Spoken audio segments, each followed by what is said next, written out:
restricting access to forex. That's the only way we can conserve foreign exchange, as it were. All right, Professor Waleke, thank you very much. I'm just saying, I mean, still on the issue of the right timing for the removal of subsidy on refined petroleum products. Let me pose this to NTA Live. Part of what we hear in terms of the subsidy being provided, usually two arguments. One, we don't have enough local refining capacity. We had heard in the past that the NNPC was going to fix its 4 refineries sometime this year. The initial target was for the first quarter of this year. First quarter is coming to a close now. There's been no news out of NNPC as to what a state of readiness is, to get the 4 refineries back to full production capacity or near full optimal production capacity. So perhaps it might be later in the year. But we also heard, repeatedly over the years, that the reason why we are paying so much on subsidies, that take a look at the prices of the oil market on the international scene. That you find when oil prices rise, it means that government has to absorb part of the shock. Now, is there a possibility of a set-off now that oil prices are going down, which means that the refineries that are picking up these oil prices, even though those prices relate to futures, that are picking up those prices, the cost for us for importation to bridge whatever supply domestic gap that we have could also then narrow our subsidy outlay on fuel importation or fuel supplies in general. And if that narrows down, then perhaps we might not need to scratch our heads too much in terms of where additional financing might come from. Well, that's a reality. But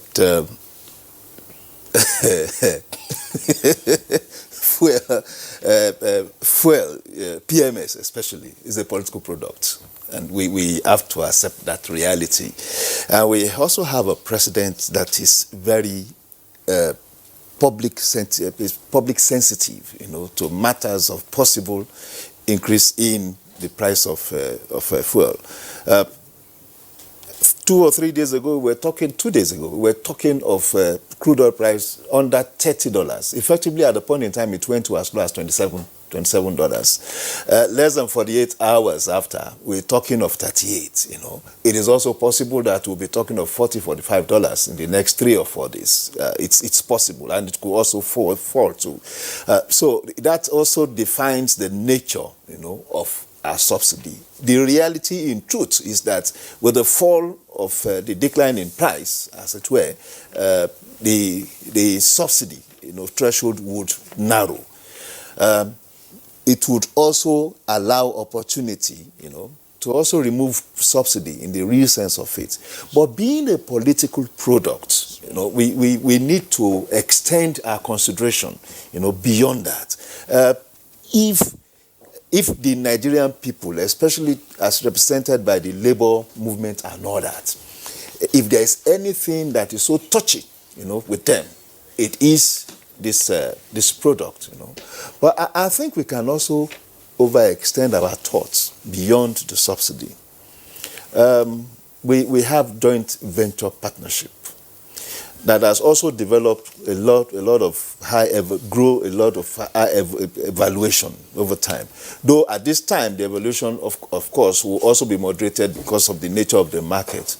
But I think the federal government had given consideration to it at a point in time, I think 2018 or so, that it will be reviewing the possibility of selling off a certain percentage of our holdings, in these joint ventures. And for me, I am also looking at the opportunities provided by the electric power distribution companies. We still have some 40% holdings, lying idle, belonging to the federal government in those companies, the discos, as it were. I think a sell-off of those holdings too would provide some backup too. Between these two, and of course the loan we are expecting from the multilateral agencies, from even the international capital markets, yes, will still help us to mitigate whatever will be the shortcomings in the supply of foreign exchange. Because earlier this year, when they talk about the utilization of the proposed loan as it then was, before the National Assembly, of course, the Senate has already passed it.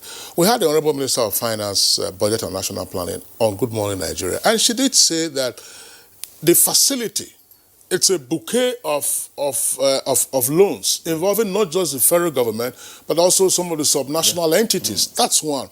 And that the budget, and that the loan wasn't intended to finance the 2020 appropriation. Yeah. And that these are for long-term, projects. So how do we understand all of this now? Is it that we should proceed with this? Because these are soft loans, as it were, with long-term, repayment periods. Should that be factored in at all in terms of our consideration of how to deal with, shall we say, the short-term and even medium-term shocks of coronavirus? Who takes this? I think so, because what we need now is liquidity. As I said, we are not under any threat in terms of financing our imports, as it were. But what the issue will be reduction in reserve accumulation. And that, of course, also provides confidence issue for our investors, either local or foreign investors. So we now need to have a straight channeling of dollars, foreign exchange, into our foreign reserve. So if it's through these multilateral agencies, because the one for the China Exim Bank will be coming in terms of project delivery. We may not be taking cash, directly, but we'll be having investment in cash, about 5 billion worth of it from AFDB, World Bank, and KFW and all that. Even if it's for long term, there is an entry point. This is the entry point that we so desire this funding, as it were. Well, gentlemen, I think there are two issues that are very contentious in what we have been discussing and which we seems to relegate to the background. The issue of subsidy is a recurring decimal as far as Nigerian economic management is concerned. There will continue to be subsidy on petroleum products in as much as two scenarios hold. Number one, in as much as we cannot produce domestically enough petroleum products to satisfy our need, there will continue to be subsidy. Whatever you remove, it will come back, because we are operating a flexible exchange rate regime. And that exchange rate regime responds to global economic challenges and domestic economic challenges. So wherever the value of Naira falls relative to dollar, and in as much as we are importing petroleum products, whatever subsidy you remove, there will be another recurring subsidy emerging based on the differential between the earlier cost. Professor Dama, you have just said it all. Yes. If we don't want to go to Lagos because of time, it's of essence here now. Because if you continue to import a fuel, removal of subsidy is going to be a dream. It cannot work practically. Whatever loan that we are attracting, soft or for long-term projects or whatever you have, it would never work. Because we have been discussing this on this program for years now. All right, so let us drift from this issue of subsidy. Let's go to Lagos and get Johnson Chukwu to also come in here. Johnson, you've listened to the last submission by Akinseju here, and I want to also look at the issue of PMS, which he said is a political product. Of course, its price is determined by world market forces, so we don't have even control over that. Just the fact that Russia and Saudi Arabia are having issues concerning fuel is affecting the global oil market, and we are feeling it because of our mono nature of our economy. Now, you have heard that there is a committee set up by the president to look at how we can not just insulate ourselves from the consequences of coronavirus, but to see how we can have an internally generated mechanism that can enable us to survive economically within this period of coronavirus attack to the entire world. What is your take, or what would you be telling the committee to do? Or if you're a member of that committee, what will be your own contribution towards ensuring that we get out of this issue based on our own internally generated plans and policies that are implementable.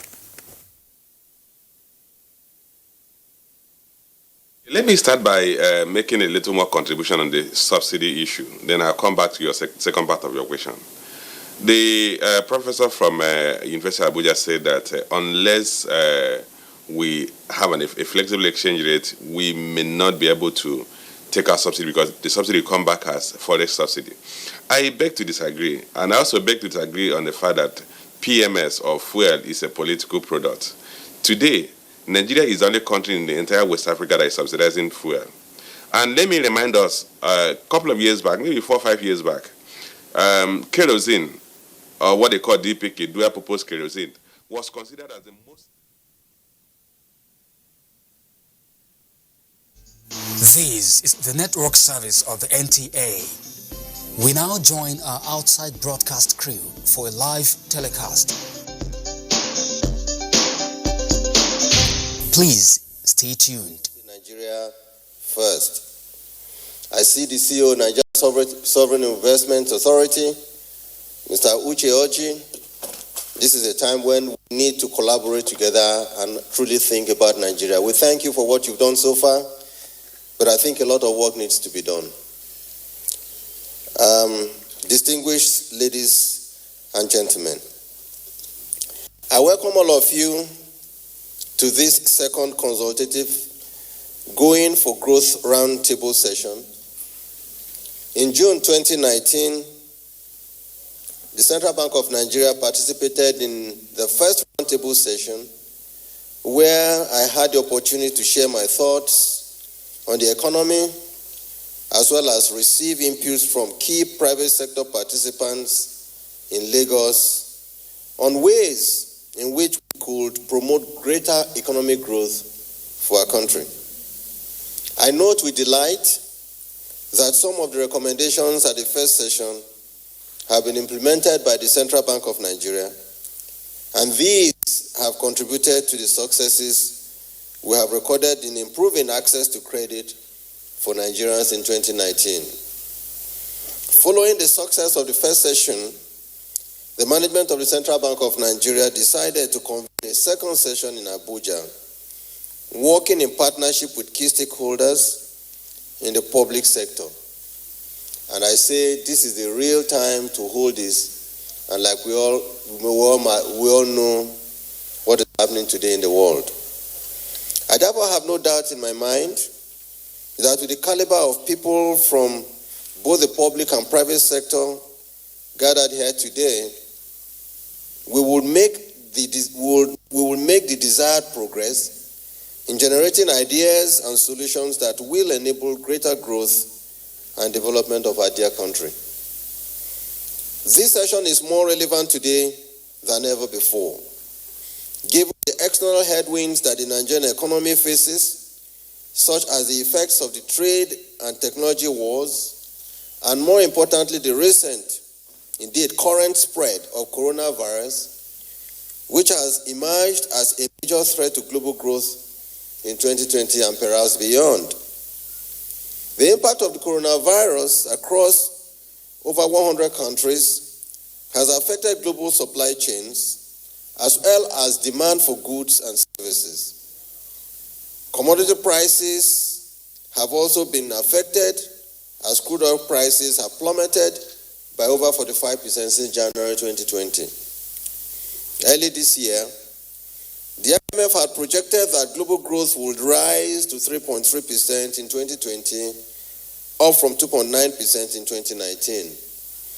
However, with the onset of the virus, global growth is now expected to decline in 2020, but the extent of the decline will depend on how the epidemic is contained over the coming months. Central banks in key markets across the globe have responded by reducing policy rates in order to stimulate growth, while measures are being taken by fiscal authorities to build resilient buffers to contain the spread of the virus. But again, let me assure all of us as Nigerians that only 2 days ago, President Muhammadu Buhari constituted a committee headed by the Minister of Finance, Budget and National Planning to carry out an assessment of the impact not just of the coronavirus but also of the trade wars on Nigeria and profile a solution. But I want to assure all of us and Nigerians that in the coming days, both the monetary and the fiscal authorities will come together and we will bring out to Nigerians and the world our own recipe of solutions to these problems. The central bank, fortunately, had already embarked on similar measures, which has resulted in significant reduction in lending rates as part of our efforts to boost growth. Working with the fiscal authorities, we will not hesitate to deploy additional measures to strengthen our buffers and insulate the Nigerian economy from the global headwinds. As a background, in the last 3 years, the Nigerian economy had remained on a positive growth path. GDP growth has remained in positive territory for the 11th consecutive quarter, following the 2016-2017 economic recession. During the fourth quarter of 2019, GDP growth stood at 2.55%, which is the highest rate of quarterly growth attained since 2016, surpassing the expectation of several analysts who had predicted a 2.2% growth. For the year 2019, GDP growth stood at 2.27% relative to the negative 1.6% in 2016, highlighting the impact of fiscal and monetary policy measures that have helped support growth in critical sectors of the Nigerian economy, such as agriculture, industry, oil and gas, and ICT. One of the critical measures that helped to boost growth in 2019 was the impact of the Central Bank of Nigeria's minimum loan-to-deposit ratio, which was initially at 60% and subsequently raised to 65%. We also imposed restrictions on access to open market operation auctions in order to encourage banks to lend to the real sector. Indeed, the banking sector has responded positively with the rise in aggregate industry credit from 15.3 trillion in May 2019 to over 17.2 trillion in January 2020.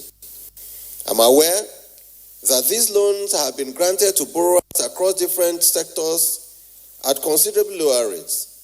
Although a lot more still needs to be done, we intend to sustain these policy measures as it will help support improved economic growth and create more employment opportunities in Nigeria. Some risks. Notwithstanding our current measures aimed at supporting growth, our economy faces considerable challenges. GDP growth remains below our national population growth rate at 2.6%. Second, our reliance on crude oil for more than 80% of our foreign exchange earnings and 60% of government revenues means our economy is exposed to the impacts of the coronavirus and crude oil shock.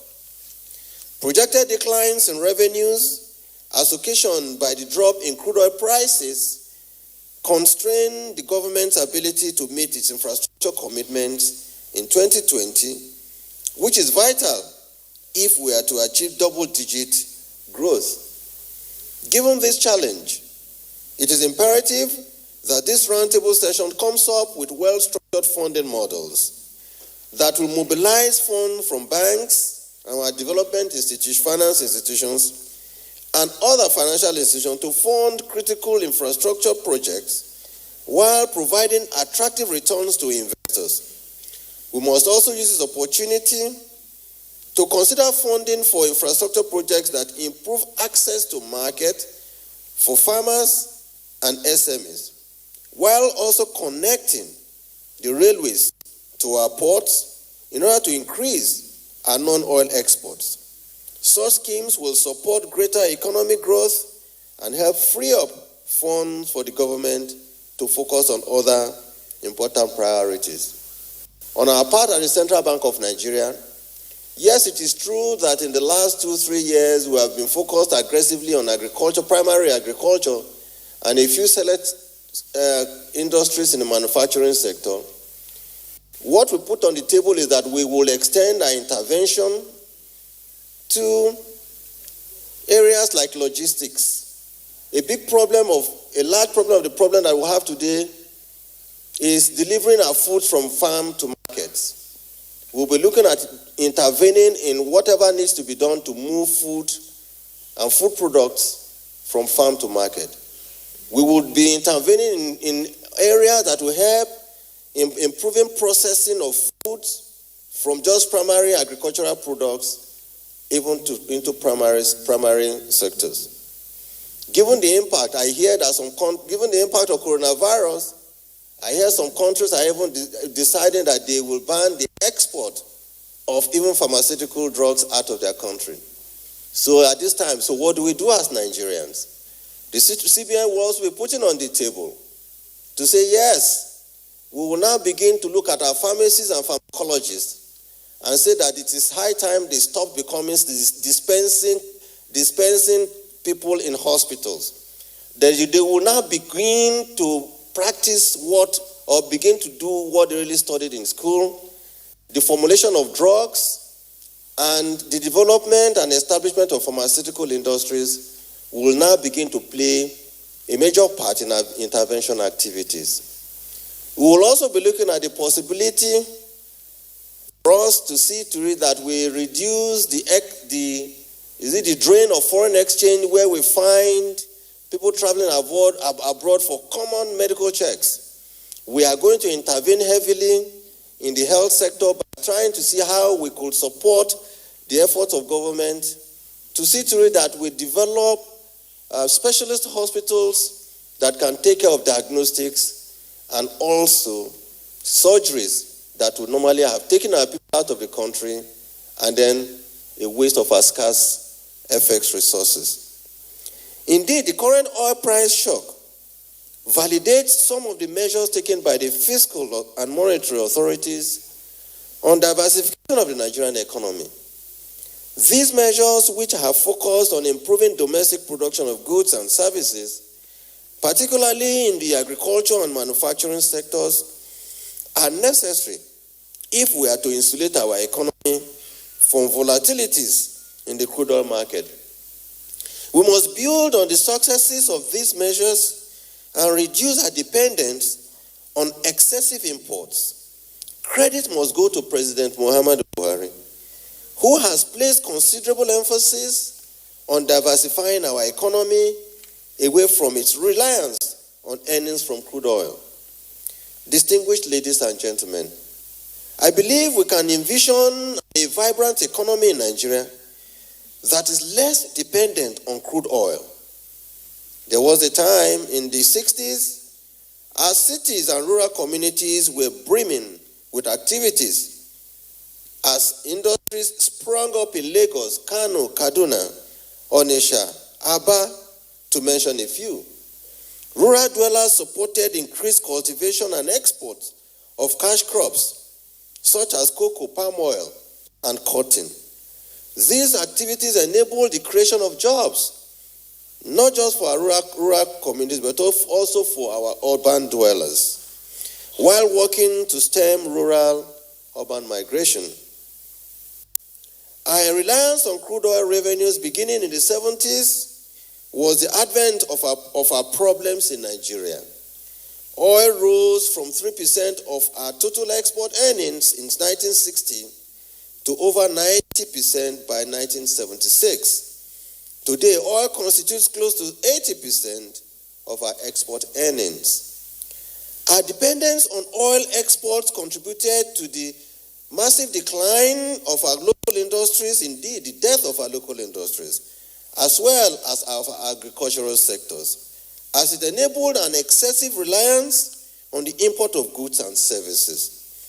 This reliance on imports contributed significantly to the challenges we face today in not only agriculture, manufacturing, and other sectors, but more importantly, It resulted in the loss of jobs, opportunities for our country, for our people. Our craze for imports of everything and anything supported factories, firms, and creation of jobs in other countries, while we lost the jobs, while turning our industries into warehouses that received these imported goods.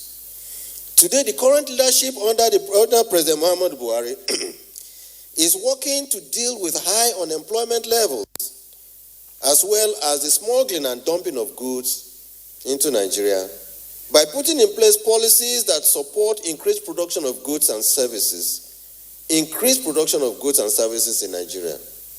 Ladies and gentlemen, if we do not deal with these issues, the challenges of kidnapping and banditry would only just fester as those involved in these nefarious activities would only resort to these activities with intensity in the absence of job opportunities.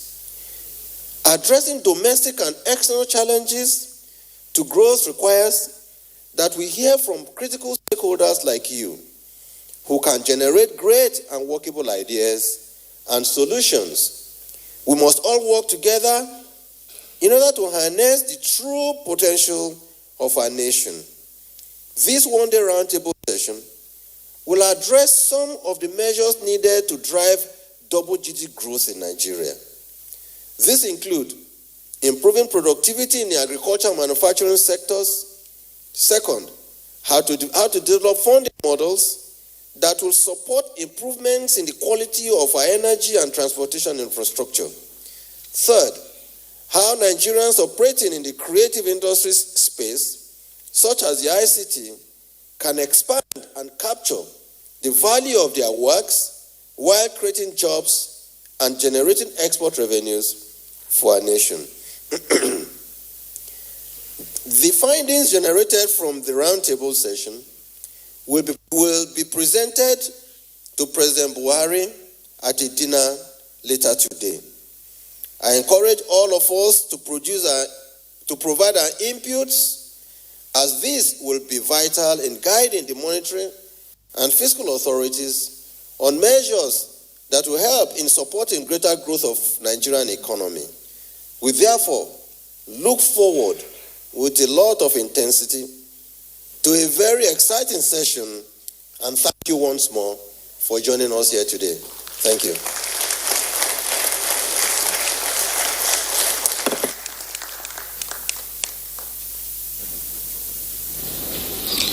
Central Bank Governor Godwin Emefiele there welcoming stakeholders to the second roundtable discussion on going for growth.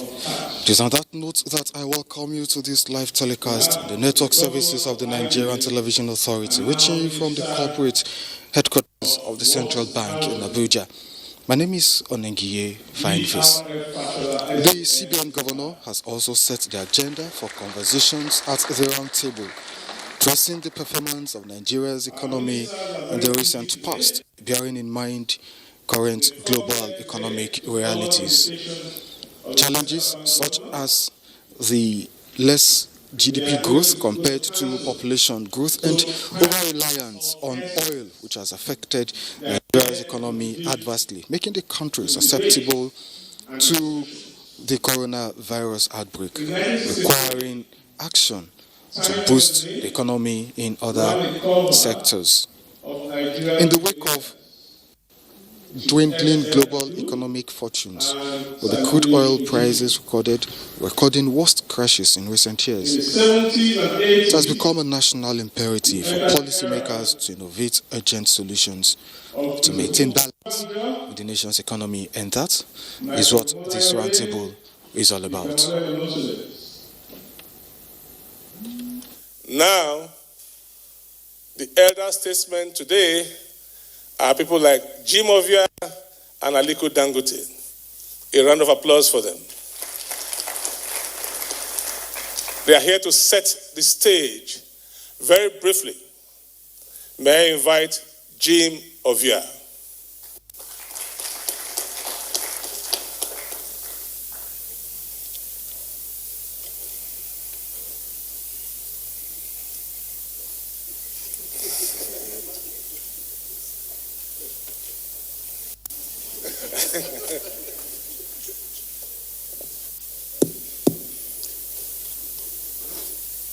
Your Excellencies, honorable ministers here present, Your Excellency, various state governors here present, Central Bank Governor, Mr. Godwin Emefiele, CON, and his very able deputy governors.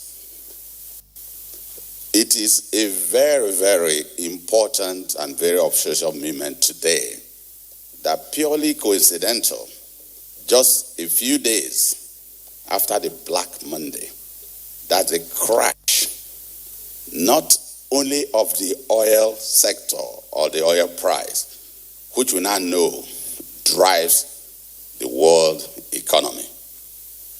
And the expression or definition of crash, the market crash, when you hear about market crash usually, is coined for the financial sector, for the financial markets, nothing else. Economies can crash particularly, but you don't refer to economies having crashed. It's the financial markets, which drives everything. Ladies and gentlemen, we do know that after Black Monday, all the world financial markets, Nike, New York Stock Exchange, and so on and so forth, London Stock Exchange, they all, Singapore, Nike, Japan, they all crashed. Worse than they had been since 1991, the Gulf War. So what does that mean for Nigeria? It means we are not insulated from the world global financial markets. We certainly are not. We now know we are part of the global market. In Nigeria, the Nigerian stock market equally crashed. In fact, the stock exchange had to stop trading on 2 occasions on the Black Monday. They had to reset trading again. This is very normal when there is unusual market crash. New York Stock Exchange, NASDAQ, Singapore, globally happened. That also happened a few years ago when the rupee, the Russian currency, also started to give way. They have to stop the market. So it had happened in Nigeria. What do we do? Now that we understand what the financial market is, so you could see why it's imperative and very important, the role that central bank, the apex financial institution, plays in the financial markets. Very important. It's not just the regulation of banks. Central bank of any country is also the custodian of the financial resources of the country. That is why when you hear Mr. Godwin Emefiele, the central bank governor, speak, he does not only talk about banks. Sometimes these days he hardly talks about banks. He's always talking about agriculture, intervention funds for agriculture, intervention funds for rice. Now, ladies and gentlemen, I'm proud to say, many years ago, before independence and thereafter, we used to have granite pyramids, cocoa pyramids. Now, for the first time, under the current CBN governor, we now have rice pyramid.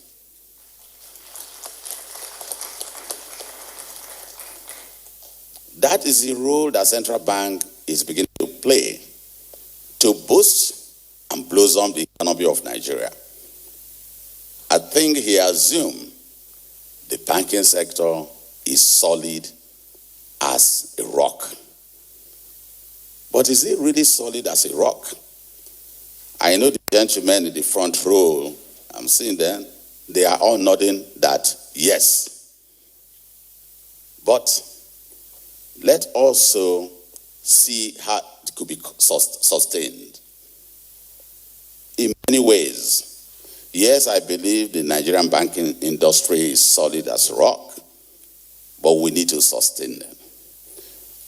One particular industry that we know in Nigeria here that we can look at as our own comparative advantage is not really manufacturing. It's not really agriculture. It's not really services. It is financial market, financial services, banking. Why is it a comparative advantage in relation to African countries? It is simple. Nigerian banks, financial services, had done extremely well. In 2004, before consolidation, all the Nigerian banks put together, I think the total market cap then was below 12 billion. And this is true. But today, and all of them put together could not even lend 1/10 of what the cement industries needed. They couldn't. But today, ladies and gentlemen, one of the top tier banks, tier 1 banks, any one of them is much larger than all the Nigerian banks, shareholders' funds put together in 2004.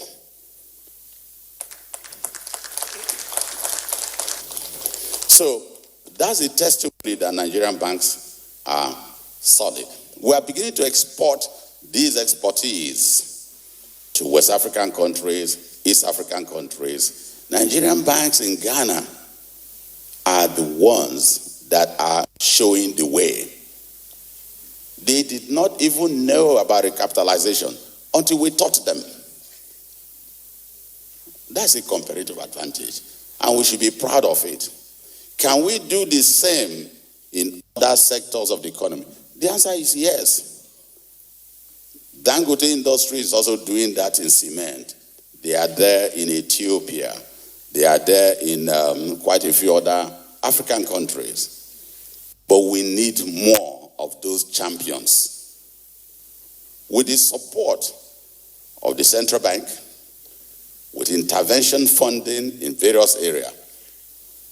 The only area that central bank think is so solid and he doesn't want to give much of intervention there is because they all think banks are making too much profit. I don't want to talk about this, but that's not exactly true. For the simple reasons that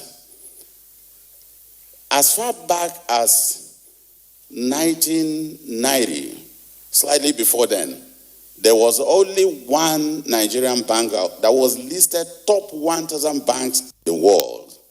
Only one. Thereafter, none. And they were ranked number 999. Just 1 point to the last.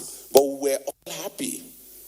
Today, ladies and gentlemen, Bankers Magazine, Financial Times, top 1,000 banks in the world, you have about 7 Nigerian banks listed. That's a success. However, if you now translate their shareholders' funds to the way the market was 5-6 years ago, in fact, occasionally, when I joke with the CBN governor, I told him, when he was the MD of Zenith Bank, Zenith Bank was ranked the 6th largest bank in Africa in terms of shareholders' funds and was confirmed by Bankers Financial Times. But today, the same bank that he ran so well 6 years ago is no longer number 6, it's only number 9. So how can we say we had made more profit since then?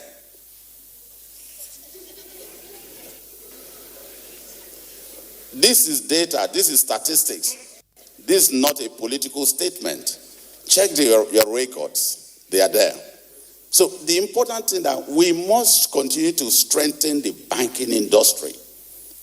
and support the banking industry because it's a winning champion, a competitive advantage that we're beginning to export those talents, those skills, those knowledge to our other African countries. If your banks are solid and strong, your economy will grow, going for growth. The Prince of the Niger is always very creative in bringing these ideas that will put all of us together, going for growth. How can you grow the economy if your banks are not solid? They are not making they have to make huge profit. And this is the truth. In the US, banks are one of the most profitable entities there. If a bank goes under, it takes along with it many other industries. And I'm proud to say that the Central Bank Governor had announced many times, for those who care to hear, say, listen, that no Nigerian bank will go under his leadership. For which I congratulate him. For us to round up, just yesterday, after the market crash of Monday, the Black Monday, I had realized that a few days ago I received Economist magazine, and the front cover, some of you may have seen it, was the photo of coronavirus. And this time, so nicely done, they showed the world map and showed the cells of coronavirus pecking on the world map. And the title was The Right Medicine for the World Economy.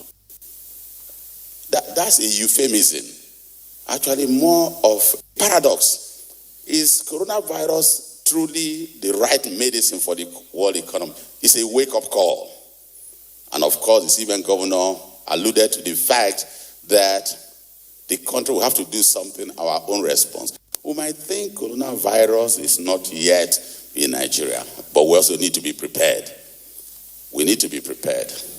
Ladies and gentlemen, I'm running out of time. I have very honorable ministers here who are going to speak and tell us what we need to do to continue to grow the economy. The banking industry, they are doing their very best. Shegun had talked about financial inclusion, to bring the unincluded into the marketplace, to digitize the economy. The only way you can do that is to digitize the economy. We are beginning to have agent banks. Central Bank is already issuing agent banking licenses. We also need that. And that will also translate into the banking industry. And the banks continue to grow bigger and stronger. Thank you so much, ladies and gentlemen. Thank you very much. Thank you very much. Thank you very much. The banks are making profit.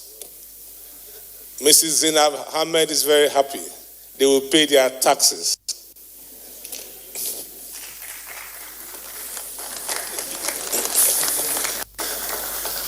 Another man who is happy is Aliko Dangote. May we have the privilege of inviting him very quickly. Mrs. Zainab Ahmed will have the last word after Belekere.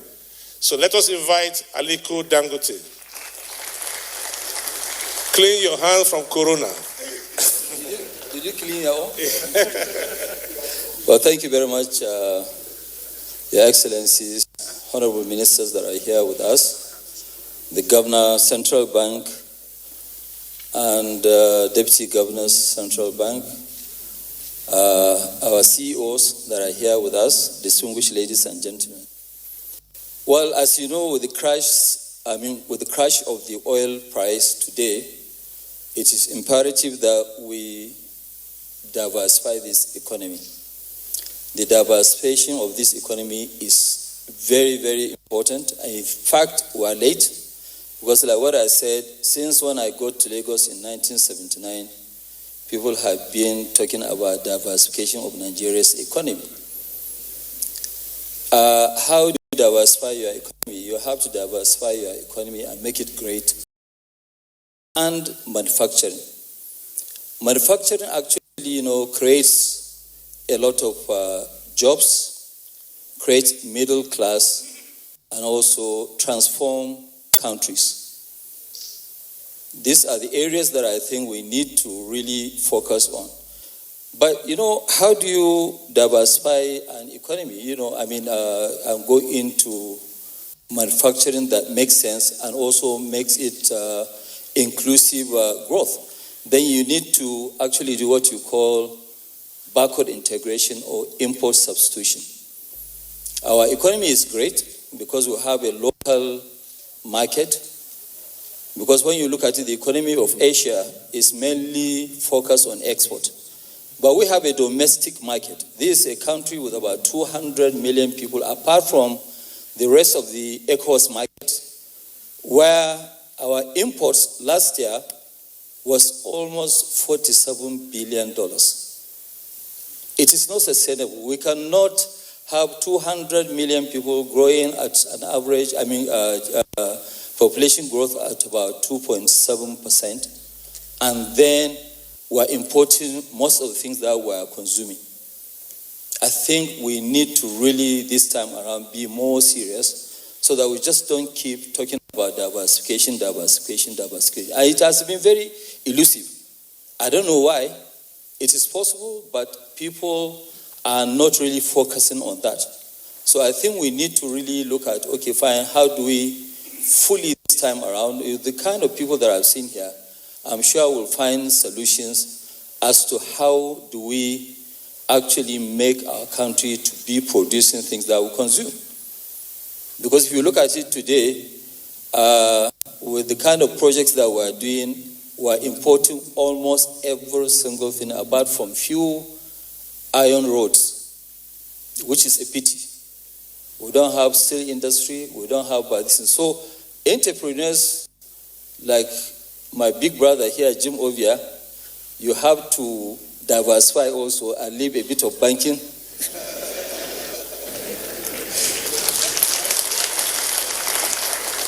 And come into a little bit of risky, but also a very good area, which is manufacturing.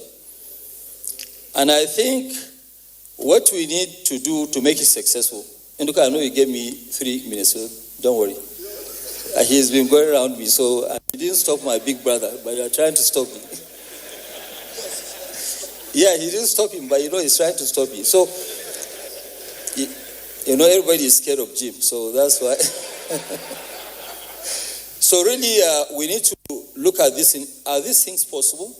We need to look at reducing of cost of doing business. Cost of doing business can actually affect everybody. To tell you the truth, government lost so much money last year in the traffic logjam of Apapa alone. We as a company, actually our 3 companies lost over 30 billion in terms of, profit, which also the government will collect less taxes from us.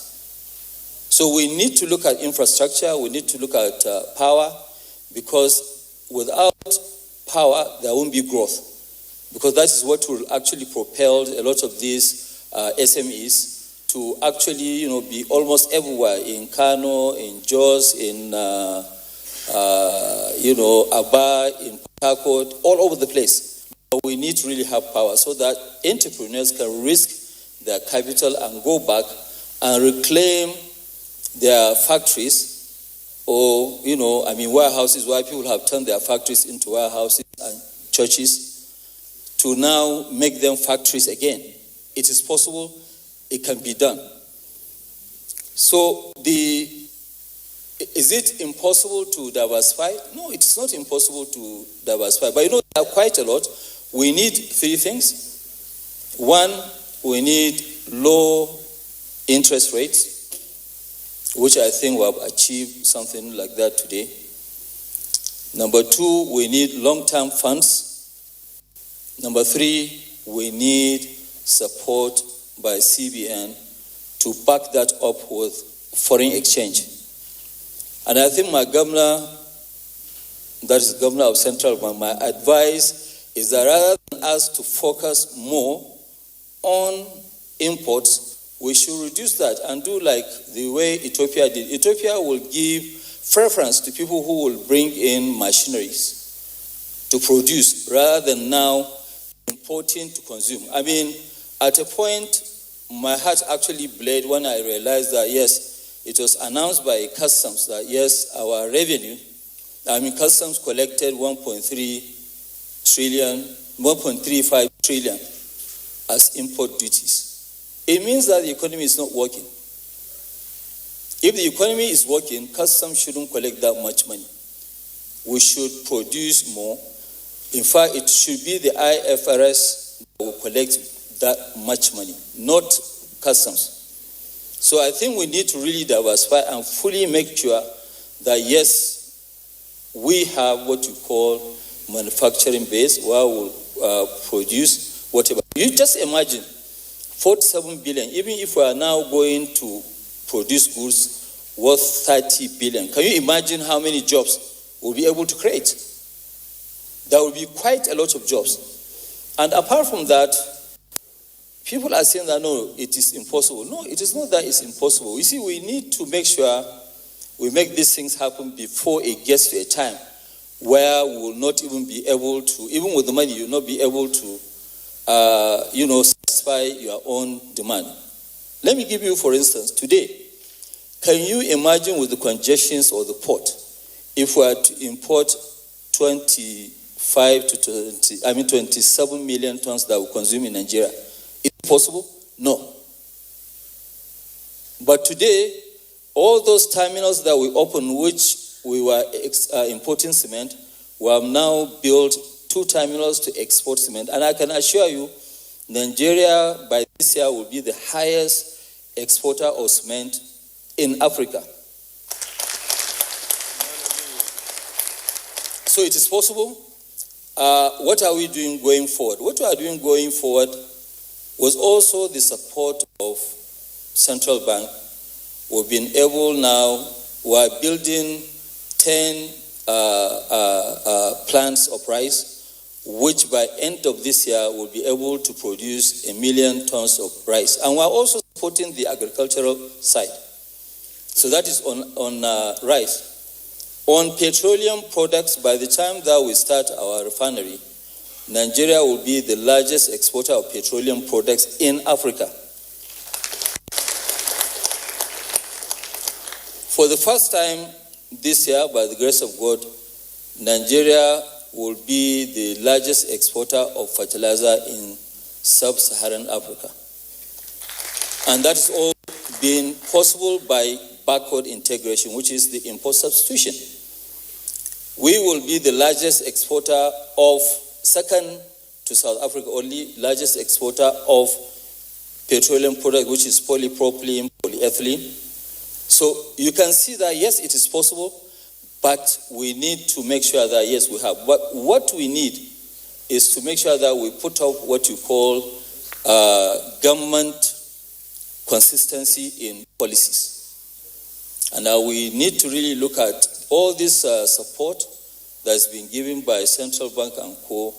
This diversification will not be possible without the support of central bank to give foreign exchange people to